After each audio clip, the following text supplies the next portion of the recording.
Hey everybody, thanks for tuning in to Comically Speaking with Spaz. Today I'm going to give you the creeps, and it has nothing to do with the way that I look.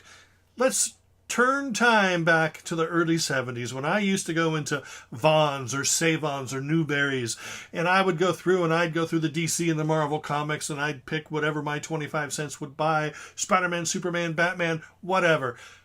But then something would catch my eye in the magazine rack. Ooh, it was spooky. And it was either eerie, the magazine, creepy, or Vampirella. And I'd go, ooh, those look interesting. But they were a little bit out of my 25-cent price range. But I'd still be fascinated by them, even though they were in black and white. This right here is an issue of Creepy. Now, me being a big Christmas fan, of course, I'm going to pull out my Christmas issue. But Creepy was a different thing than a regular comic. Creepy was creepy. It was moody. It was atmospheric. It was filled with different types of stories that you could read, one at a time. You could read them all at the same time. And every one of them had a different feel. One would be strictly horror. Another one would be maybe a little thrilling. Another one might be a little sci-fi-y. And but there was humor in them. There were twists, twist endings. And it was all really fun to read and go through. And the art really added to the overall mood. I think to myself now that if they were in color, maybe I wouldn't have enjoyed them quite as much because, the colors of the black and white definitely added to the experience of reading Creepy magazine. Now, eventually, Warren magazine, the publisher who put out Creepy and Eerie, and I believe maybe even Vampirella, they disappeared. They went bankrupt, went out of business, and of course, all you could do is go into used bookshops and find copies of Creepy.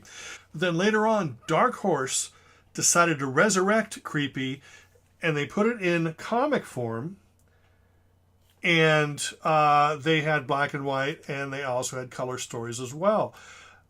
I didn't find this as scary, spooky, or creepy as the original Creepies. It seemed to have a different approach in many ways, and it wasn't as good, but I still collected them. At least, a few of the trade paperbacks.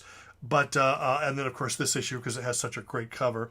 But it's fun, but it isn't Warren magazine creepy fun.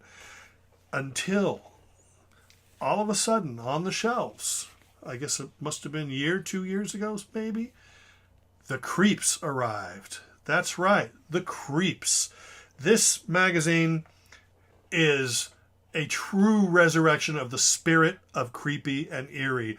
It is so fascinatingly fun, and it is all black and white, especially the letters page, but it's the newspaper stock. It's black and white, and it is just beautiful. The stories are similar to what I remember. The same spirit, same atmosphere. That horror meets humor meets just a thrilling vibe. And there's a page there, and just the covers all resembled classic Creepy magazines. This is the Creeps. This is the latest issue right here, as you can tell. This is number 17. I don't have everything that came before, but I do have things like the Spooktacular is kind of like a best of. It's got stories from some of the older issues, and I do happen to have a pretty healthy amount of the Creeps. It's a fantastic magazine. It's got just a real nice, haunting, spooky feel to it that I was totally missing in the Dark Horse Creepy magazine.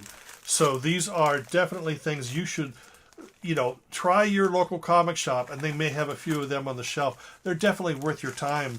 So if you liked Creepy, if you liked Eerie, if you liked the old black and white comics from the old days, you definitely need to check out the Creeps. That is the newest issue right there. It is wonderful. Again, It's got such a mood and atmosphere to it, and they're really fun reads. Many different stories within each issue, and they are all really satisfying. So definitely check out The Creeps, because it'll definitely remind you of the old days when creepy ruled your nightmares. Well, that's it for me here at Comically Speaking with Spaz. I appreciate you hanging out. Remember to support your local comic shop, because comics are art, comics are history, comics are part of the fabric of America. Comics tell a story that sometimes we are too afraid to tell ourselves. So remember that next time you walk into a comic shop. Support it. Buy physical product. Okay, until next time, fin fang foom!